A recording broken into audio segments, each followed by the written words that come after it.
Welcome back to Bring on the Weird. You're Elijah. That's me, and you're Will. That's me. Excellent. Now what? I don't know. What are we even doing?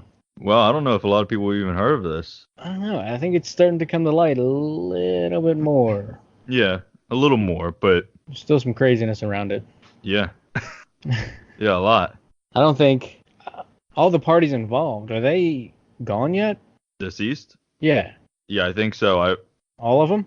Well, I guess if most of these characters were born 1919 or whatever, it's yeah. been 100 years since some of these characters were born. Yeah. Like, we'll talk about them later. So what's your philosophy on spoils of war? You go in and you pillage and burn, and then you take what you want. Yeah, I don't know. No? You're going to put me in a weird area. People are going to hate me. Yeah, but that's how the world's been turning, man. Yeah. So you go into a spot and you take everything, or so you go fight somebody for more land, because that's the cool thing to do when you're a human. Mm-hmm. And then you take what you want when you've conquered that land. That's human history. But those spoils, what if they're a little tainted? What if those spoils are spoiled? Huh? Yeah. How about that? What are you gonna do? They're pretty rotten, man. That's my gray area. That's my issue with Operation Paperclip. It's spoils of war, but they're tainted spoils. That's Yeah. It's really weird, how much they actually did help us. That's a knife to the heart. And we probably couldn't have done it without them, or not as soon as we did. You're just twisting the knife now. But I mean, well, what would they do? What would have happened if we just decided we're criminals? Boom, you're done. You've done these heinous things. Get rid of them. Where would we be? We would have to spend a quarter of a century reverse engineering what they have already built, and then we still wouldn't have the knowledge. We just have the after effects. Right. Like, how long would it have taken us to develop that stuff? Right. Because then we would be starting from scratch. We would have the engineered products, the final product, and whatever research had been done up to that point.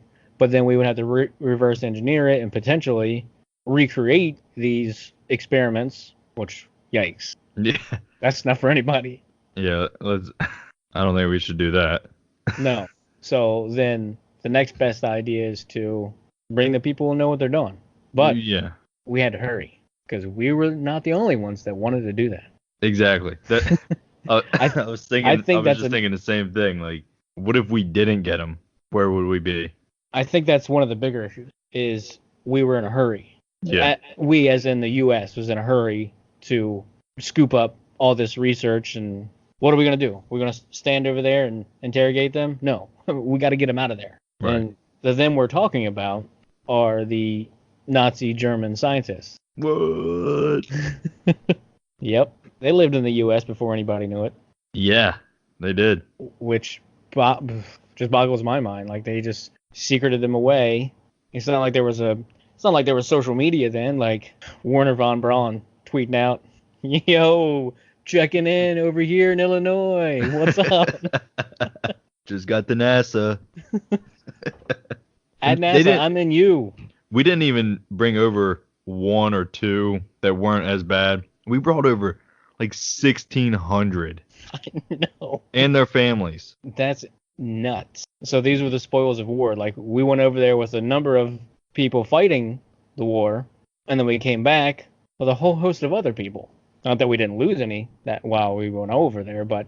Yeah, but we gained some knowledge. Yep, just like Unit 731. But my thoughts on that is Unit 731 was after Operation Paperclip. Yes. And my thought on that is they did all this crap for Paperclip that we're going to eventually talk about, I guess. We're getting there. But then they got over to Japan and saw what they were doing. They're like, kind of the same thing. Yeah, we're not going to do it again. We want your